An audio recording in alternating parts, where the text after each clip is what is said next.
Semangat pagi. Jumpa lagi dengan saya Fauzan Laya. Kali ini saya berbagi ilmu dan pengalaman terkait pertimbangan hukum atas putusan pengadilan dalam perkara gadai atas tanah. Nah, sebagaimana video sebelumnya tentang duduk persoalan dan putusan terkait gadai atas tanah yang telah diputus dari pengadilan negeri hingga sampai Mahkamah Agung. Kali ini saya mengulas kembali dan membaca ataupun menjelaskan tentang pertimbangan hukumnya untuk diketahui oleh saudara-saudari yang mempunyai permasalahan yang sama. Nah, beginilah pertimbangan hukumnya. Dalam konvensi, dalam eksepsi menimbang bahwa maksud dan tujuan gugatan penggugat adalah sebagaimana tersebut di atas. Maksudnya gugatan yang pernah saya baca pada video sebelumnya atau di dalam putusan ini telah ada redaksi gugatan, jadi itu tidak perlu kita baca lagi. Saya lanjut. Menimbang bahwa dalam jawaban tergugat atas gugatan penggugat selain mengajukan rekonvensi, tergugat juga ada mengajukan eksepsi yang pada pokoknya: 1. Menyatakan bahwa gugatan penggugat adalah kabur oleh karena objek perkara dalam gugatan berbeda dengan tanah yang dikuasai oleh tergugat. 2. Penggugat juga harus turut menggugat kepala desa Rumah Kabanjahe serta saksi-saksi lain seperti Wahab Rahmana dan Kamar Boru Purba serta Neng Surbakti yang ikut menandatangani surat penyerahan atau ganti rugi. 3. Penggugat haruslah lebih dahulu mengadukan secara pidana bila penggugat merasa tanda tangannya dipalsukan oleh tergugat. Menimbang bahwa tentang eksepsi tergugat tersebut, majelis hakim berpendapat bahwa seluruh eksepsi tergugat baik poin 1, 2, dan 3 pembahasannya telah memasuki materi pokok perkara sehingga uraian tentang hal tersebut akan dipertimbangkan sekaligus dalam pembahasan pokok perkara. Oleh karena itu, eksepsi tergugat harus ditolak.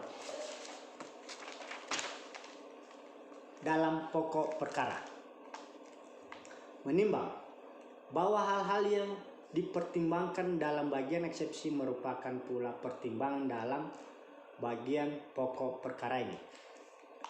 Menimbang bahwa sebelum lebih jauh mempertimbangkan pokok permasalahan dalam gugatan penggugat, majelis hakim terlebih dahulu akan mempertimbangkan tentang objek perkara ini, yaitu sebidang tanah yang terletak di desa Rumah Kabanjahe, di mana objek perkara yang didalilkan penggugat dalam gugatannya dibantah oleh tergugat. Menimbang bahwa akan tetapi setelah diadakan pemeriksaan setempat, ternyata luas tanah serta batas-batasnya adalah sesuai dengan yang tertera dalam gugatan penggugat dan tanah perkara tersebut benar dikuasai oleh tergugat, sehingga dengan demikian tentang objek perkara tidak ada permasalahan lagi.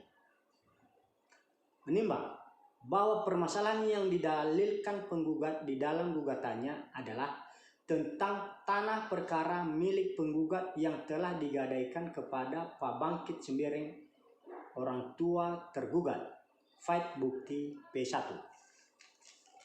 Menimbang bahwa akan tetapi setelah Pak Bangkit Sembiring meninggal, tanah perkara tersebut dikuasai oleh tergugat dengan dalil surat penyerahan hak milik tanah atau ganti rugi tertanggal 30 April 1993 antara penggugat dan tergugat, bahwa sesuai dengan pasal 7 ayat 1 Undang-Undang Nomor 56/PRP/1960 tentang gadai tanah,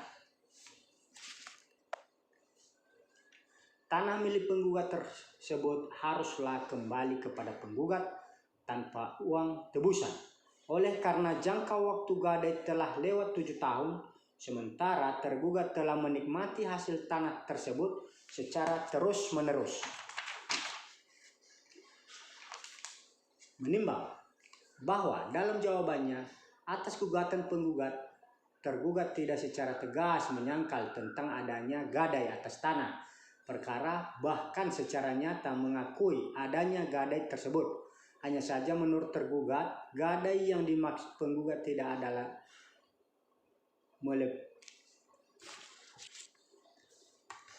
ada relevansinya lagi, oleh karena penggugat telah mengalihkan kepemilikannya atas tanah perkara dengan ditandatanganinya surat penyerahan hak milik tanah atau ganti rugi tanggal 30 April 1993 sesuai dengan bukti T1.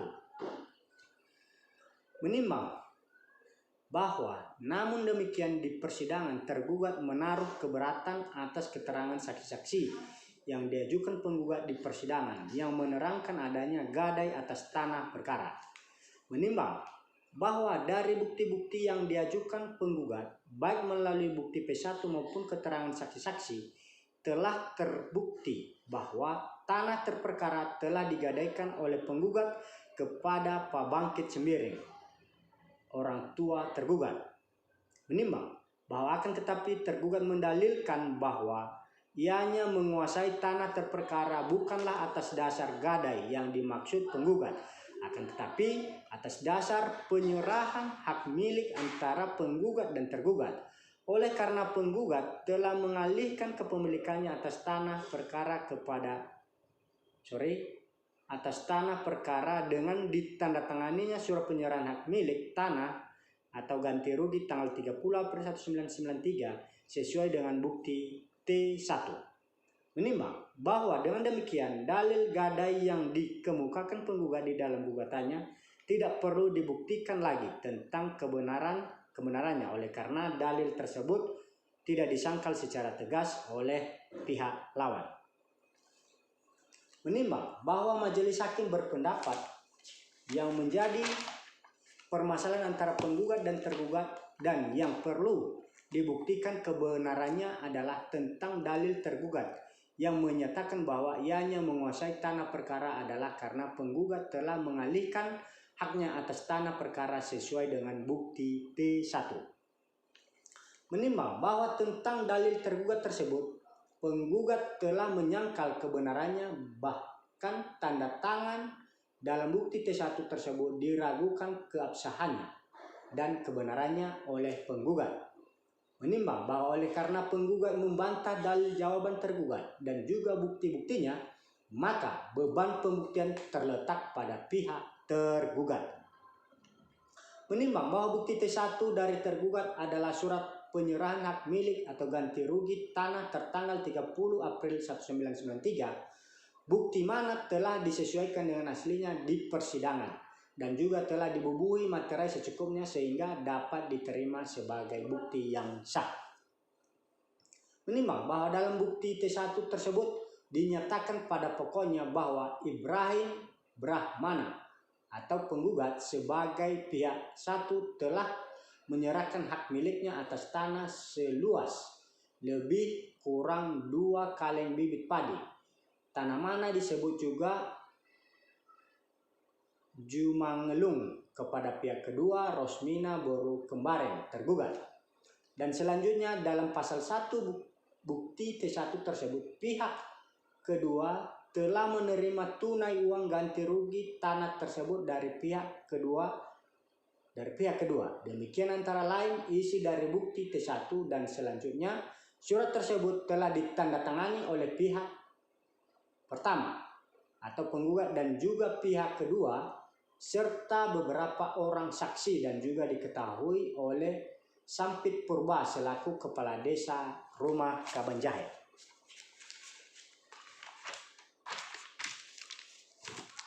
Menimbang bahwa saksi yang diajukan tergugat di persidangan adalah Sampit Purba selaku kepala desa Rumah Kabanjahe, yaitu desa di mana tanah perkara terletak.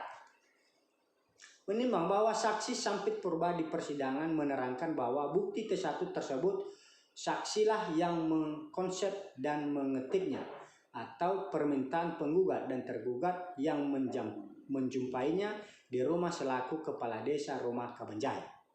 Menimbang bahwa saksi Sampit Purba tersebut menerangkan bahwa surat bukti T1 tersebut ditandatangani tidaklah di hadapannya, oleh karena saksi-saksi yang bertanda tangan di surat tersebut harus dijumpai terlebih dahulu, dan yang menjumpainya adalah tergugat, oleh karena penggugat saat itu mengatakan tidak dapat menghubungi anak berunya sebagai saksi, hal mana juga sesuai dengan keterangan saksi penggugat, yaitu Kamar Boru Purba, yang di persidangan menerangkan bahwa tergugatlah yang menjumpai saksi tersebut dan menyuruhnya menandatangani surat tersebut selaku anak beru Ibrahim Brahmana atau penggugat, dan saksi Kamar Boru Purba membenarkan tanda tangannya dalam bukti T1. Menimbang bahwa saksi Sampit Purba menerangkan di persidangan bahwa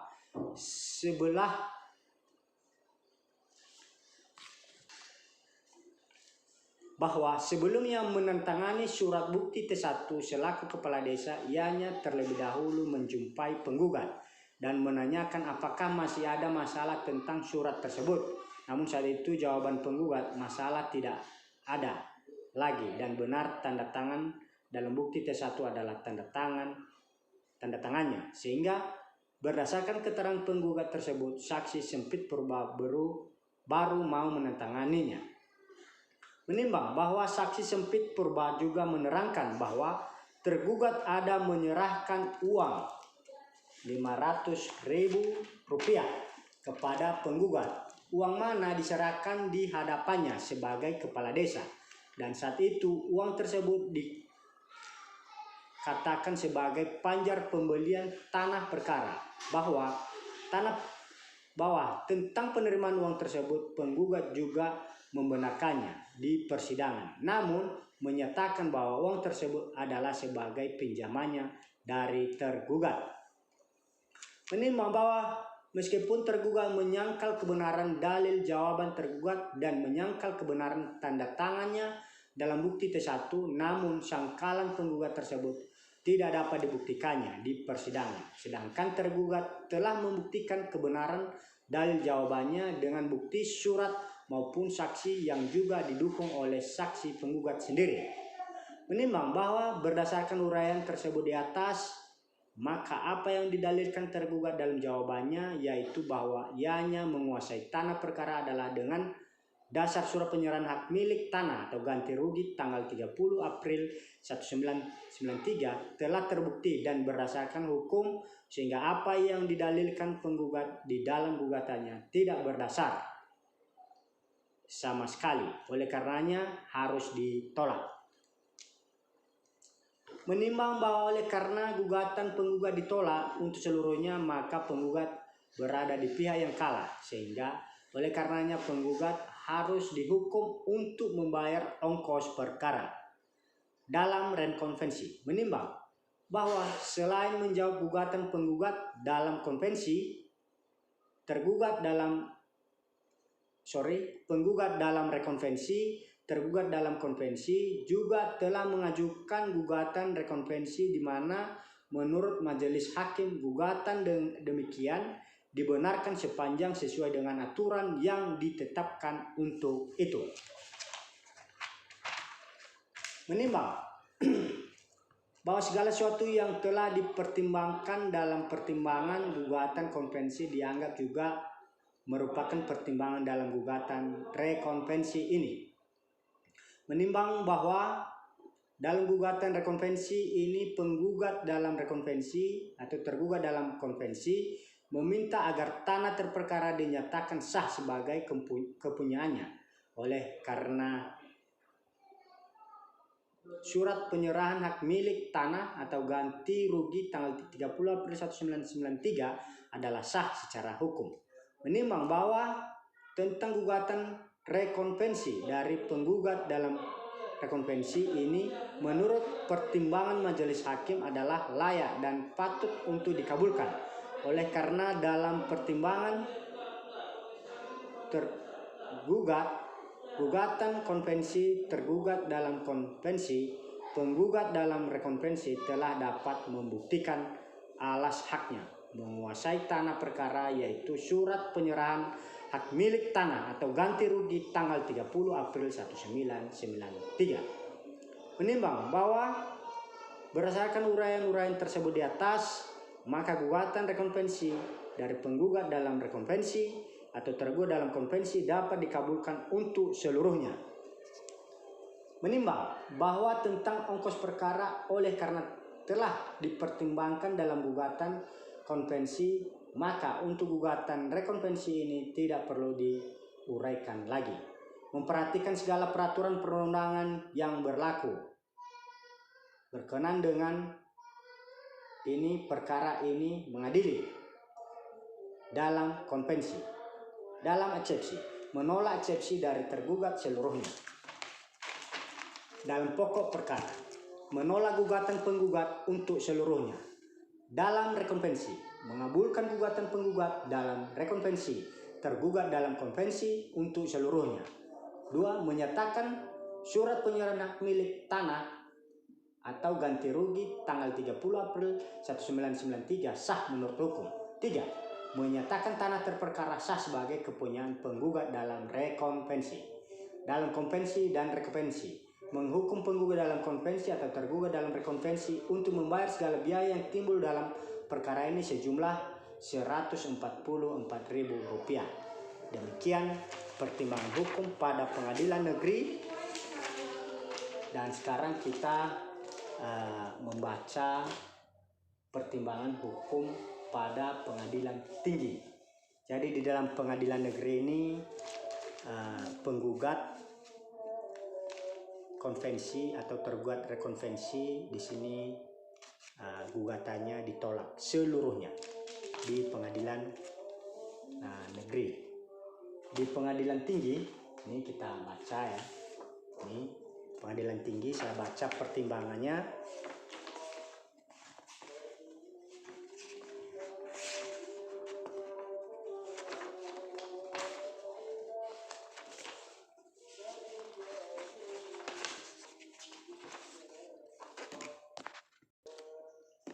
Nah, ini tentang pertimbangan hukum pengadilan tinggi terkait gadai atas tanah ya. Ini saya langsung membacanya.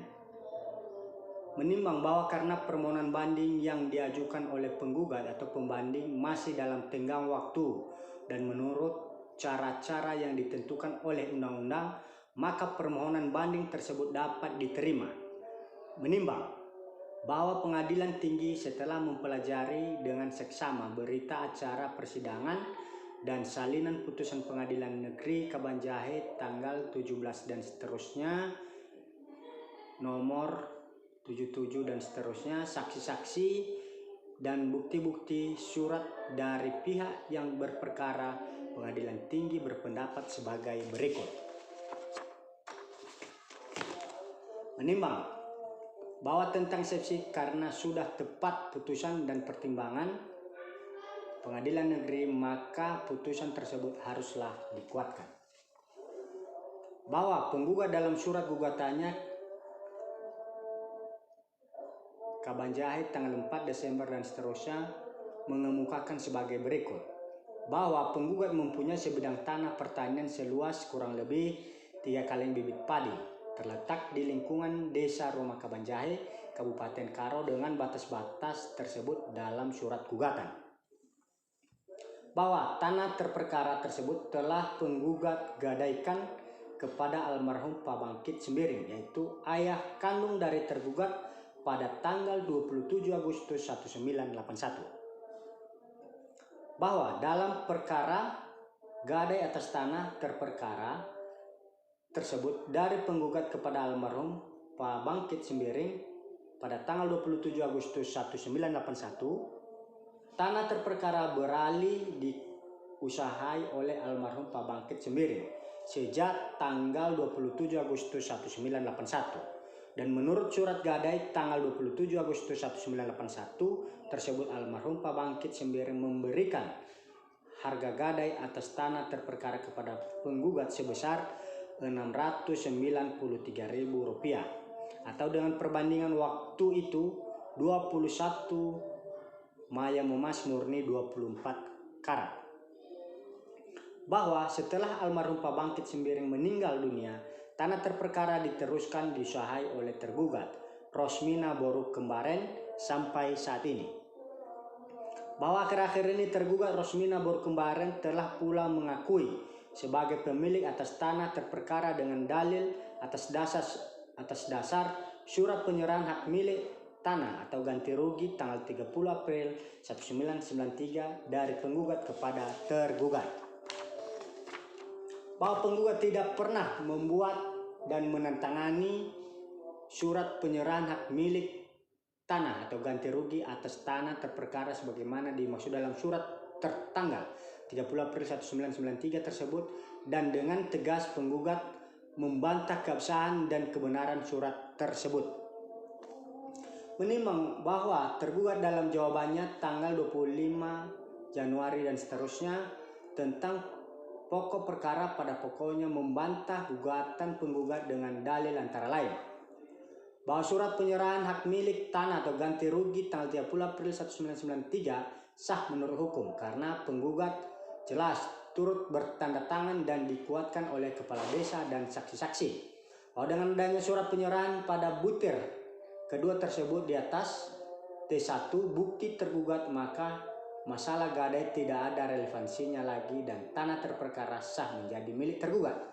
Bahwa untuk membuktikan gugatannya, penggugat telah memajukan bukti-bukti di persidangan, yaitu bukti P1, yaitu surat perjanjian tanggal 27 Agustus 1981 dan saksi-saksi yang didengar di bawah sumpah di persidangan, yaitu 1. Cinta Ginting, 2. Kamar Boru Purba. Menimbang bahwa untuk membuktikan bantahannya, tergugat telah memajukan bukti surat T1 dalam berkas, yaitu surat penyerahan hak milik tanah atau ganti rugi tanggal 30 April 1993 dan saksi-saksi yaitu 1. Christina Boru Ginting, 2. Sempit Purba. Menimbang bahwa oleh karena penggugat telah membantah tanda tangannya dalam bukti T1, maka penggugat telah melaporkan hal tersebut ke kepolisian sesuai dengan laporan polisi atau pengaduan nomor STPL garing 396 garing Romawi 11 garing 200 garing Pamapta tanggal 20 November dan seterusnya.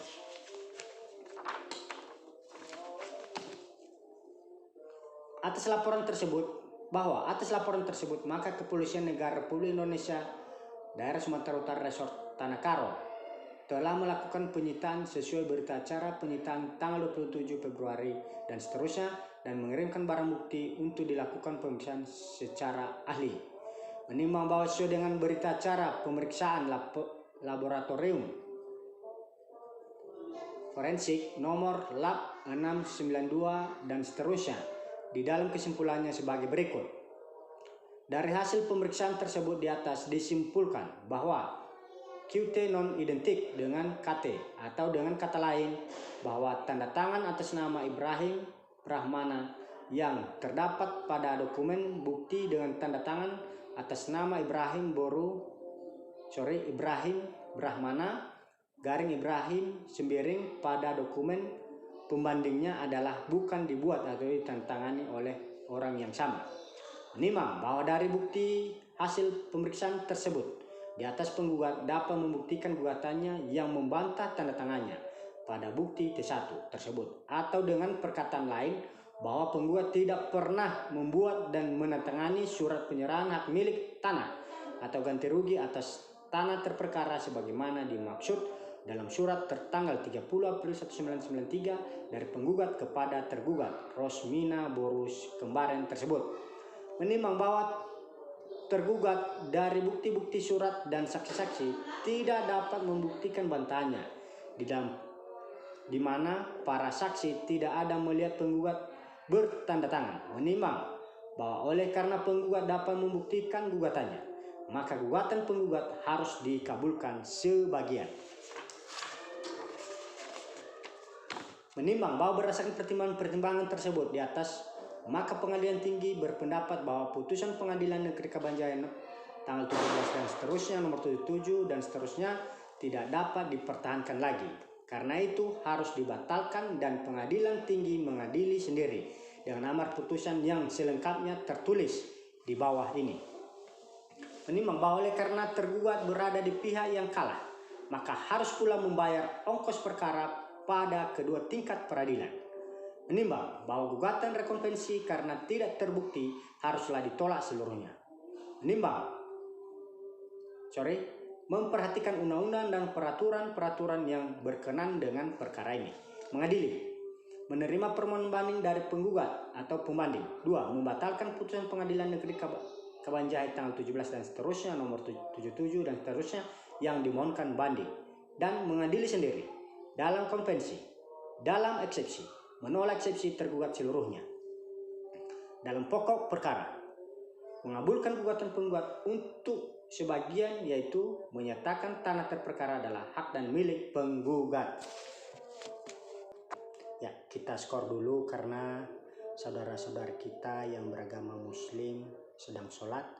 Nanti kita lanjutkan setelah selesai ibadah. Baik, karena saudara-saudara kita beragama Muslim telah selesai sholat atau telah menyelesaikan ibadah, maka kita lanjutkan membaca putusan pengadilan tinggi, yaitu tadi yang pertama sudah ini yang kedua. 2. Menyatakan surat perjanjian tanggal 27 April 1981 tentang gadai atas tanah terperkara antara penggugat dengan Pak Bangkit Sembiring almarhum adalah sah. 3. Menyatakan surat penyerahan hak milik tanah atau ganti rugi tanggal 30 April 1993 atas tanah terperkara tidak sah dan tidak berkekuatan hukum. 4. Menghukum tergugat dan orang yang menyadarkan hak atas dasar perikatan gadai atas tanah terperkara dari penggugat kepada almarhum Pak Bangkit Sembiring pada tanggal 27 April 1981 beserta orang lain yang memperoleh hak dari tergugat untuk menyerahkan tanah terperkara kepada penggugat tanpa syarat apapun dalam keadaan kosong dan baik tanpa ada halangan apapun. 5. Menghukum tergugat atau terbanding untuk membayar ongkos perkara yang timbul dalam kedua tingkat peradilan, yang untuk tingkat banding saja dihitung sebesar Rp110.000. 6. Menolak gugatan yang selebihnya. Dalam rekonvensi, menolak gugatan penggugat rekonvensi atau tergugat dalam konvensi atas tergugat rekonvensi atau penggugat dalam konvensi untuk seluruhnya. 2. Menghukum penggugat rekonvensi atau tergugat dalam konvensi untuk membayar ongkos perkara dalam kedua tingkat peradilan ini sebesar nihil. Nah, itu adalah pertimbangan hukum pada pengadilan tinggi. Ya, sekarang pertimbangan hukum pada tingkat Mahkamah Agung Republik Indonesia. Nah, sebelum kita masuk ke pertimbangan hukumnya, terlebih dahulu kita membaca alasan-alasan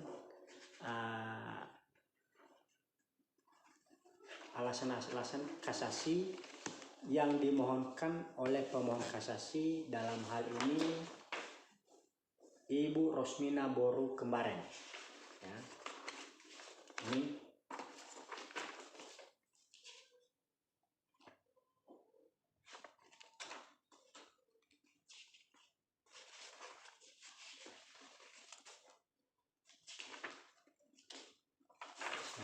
saya baca ya.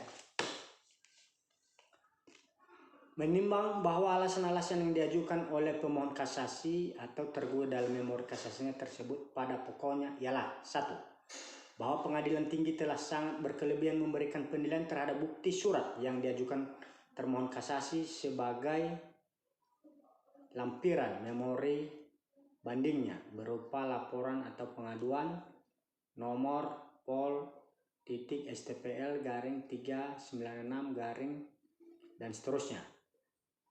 dan berita acara penyitaan polisi tanggal 27 Februari dan seterusnya, serta berita acara pemeriksaan laboratorium forensik nomor LAP 692 garing dan seterusnya yang menjadi dasar pertimbangan dalam memutus perkara ini, sehingga telah menghilangkan penerapan hukum yang benar dan jauh meninggalkan nilai-nilai ajas hukum yang berlaku, terutama hukum pembuktian. 2. Bahwa pengadilan tinggi telah salah menerapkan hukum atau melanggar hukum yang berlaku, terutama telah mengabaikan hukum pembuktian dalam perkara ini, karena telah mempertimbangkan alat bukti termohon kasasi yang diajukan pada tingkat banding sebagai lampiran memori bandingnya, yang hanya berupa laporan atau pengaduan kepada polisi tentang bantahan tanda tangannya atau pemalsuan di dalam surat penyerahan hak milik tanah atau ganti rugi tertanggal 30 April 1993. Berita acara penyitaan surat penyerahan hak milik tanah tersebut dan berita acara pemeriksaan laboratorium forensik nomor 692 dan seterusnya, tanpa adanya putusan pidana yang berkekuatan hukum tetap yang menyatakan kepalsuan surat dan tanda tangan termohon kasasi tersebut.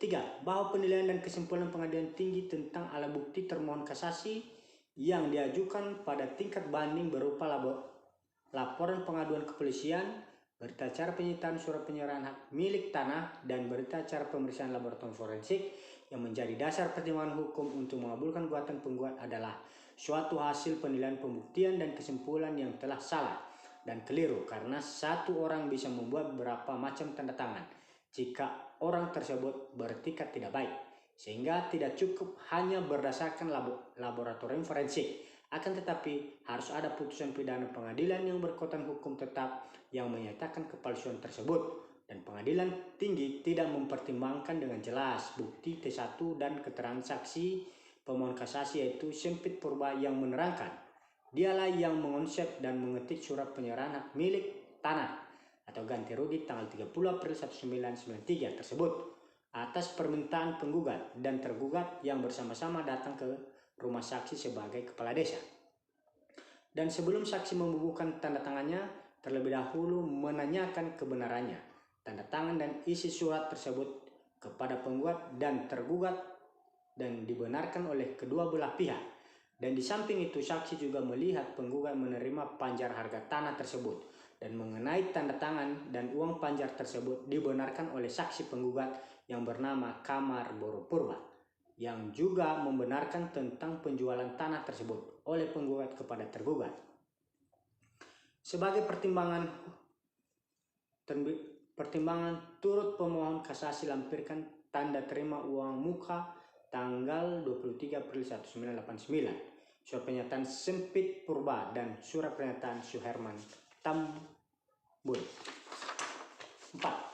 Bahwa berdasarkan bukti T1 dan keterangan saksi Sempit Purba serta saksi penggugat Kamar Boro Purba tersebut, tidak ada alasan untuk menyatakan tanda tangan untuk penggugat palsu atau penggugat tidak membubuhkan tanda tangannya. Apalagi sampai saat ini belum ada putusan pidana yang berkekuatan hukum tetap yang menyatakan kepalsuan surat tersebut, sehingga pertimbangan pengadilan tinggi yang mengabulkan gugatan adalah keliru dan salah menerapkan hukum. Bahwa pengadilan tinggi telah melanggar hukum yang berlaku dalam menjatuhkan putusan dengan alasan bahwa pengadilan tinggi telah memutarbalikkan fakta, terutama mengenai bukti saksi, di mana pada halaman 5 putusan pengadilan tinggi menjadikan saksi penggugat yang bernama Christina Borginting menjadi saksi tergugat, dan saksi penggugat yang seharusnya berjumlah 4 orang akan tapi disebutkan pengadilan tinggi 2 orang, sehingga fakta-fakta hukum dalam perkara ini menjadi kabur dan tidak jelas.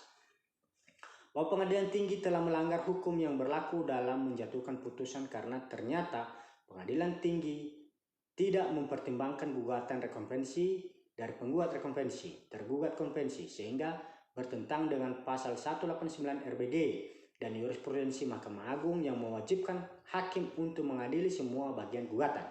Menimba bahwa terhadap alasan-alasan tersebut Mahkamah Agung berpendapat. Nah, ini pertimbangan Majelis Hakim di Mahkamah Agung Republik Indonesia berpendapat mengenai alasan-alasan ke-1, ke-2, ke-3, ke-4, ke-5, dan ke-6 bahwa alasan-alasan tersebut tidak dapat dibenarkan. Oleh karena pengadilan tinggi Iudex Facti tidak salah dalam menerapkan hukum. Lagi pula mengenai penilaian hasil pembuktian yang bersifat penghargaan tentang suatu kenyataan, hal mana tidak dapat dipertimbangkan dalam pemeriksaan tingkat kasasi, karena pemeriksaan tingkat kasasi hanya berkenan dengan tidak wewenangan atau melampaui batas wewenang, atau salah menerapkan atau melanggar hukum yang berlaku, atau lalai memenuhi syarat-syarat yang diwajibkan oleh peraturan perundangan yang mengancam kelalaian itu dengan batalnya putusan yang bersangkutan, sebagaimana yang dimaksud dalam pasal 30 Undang-Undang tentang Mahkamah Agung nomor 14 tahun 1985 yang telah diubah dan ditambah dengan Undang-Undang nomor 5 tahun 2004. Menimbang bahwa berdasarkan pertimbangan di atas, lagi pula ternyata bahwa putusan Iudex Facti dalam perkara ini tidak bertentangan dengan hukum dan atau undang-undang, maka permohonan kasasi yang diajukan oleh pemohon kasasi Rosmida Borkembaren tersebut harus ditolak. Menimbang bahwa oleh karena permohonan kasasi dari pemohon kasasi ditolak, maka pemohon kasasi dihukum membayar biaya perkara dalam tingkat kasasi ini. Memperhatikan pasal-pasal dari Undang-Undang nomor 4 tahun 2004 dan Undang-Undang nomor 14 tahun 1985 sebagaimana yang telah diubah dengan Undang-Undang nomor 5 tahun 2004 dan peraturan perundangan lainnya yang bersangkutan, mengadili menolak permohonan kasasi dari pemohon kasasi Rosmina Borkembaren tersebut, menghukum pemohon kasasi atau tergugat untuk membayar biaya perkara dalam tingkat kasasi ini sebesar Rp500.000. Nah, jadi itulah hasil putusan pengadilan baik di tingkat pertama maupun tingkat terakhir. Nah, ini pesan saya kepada saudara-saudari saya yang mengalami permasalahan yang sama. Ini hanya sebagai acuan. Sebaiknya bila mana saudara-saudari mengalami perkara ataupun masalah gadai atas tanah, sebaiknya memakai ahli hukum ataupun pakar hukum, di mana yang saya ceritakan ini salah satu praktek hukum yang ada yang mengikuti teori-teori hukum sebagaimana yang telah kita jelaskan tadi. Namun banyak perkara-perkara yang mana khususnya perkara gadai atas tanah yang tidak mengikuti teori hukum. Nah, itu saya akan membaca ataupun mengulas di video yang akan datang. Karena duduk persoalannya hampir sama, tapi ada sedikit perbedaan sehingga gugatan penggugat dalam perkara yang lain itu ditolak, ya. Jadi sekian dari saya, mohon maaf bila mana ada penyampaian saya yang kurang ataupun yang menyinggung hati saudara-saudari, saya mohon maaf. Akhir kata saya ucapkan terima kasih dan semoga video kali ini bermanfaat. Atau bila mana ingin mau informasi lebih jelas bisa menghubungi saya melalui nomor handphone atau WhatsApp 0813 65500 509. Sekali lagi silakan dicatat, saya ulangi 0813 65500 509. Sekian dan terima kasih. Semangat pagi.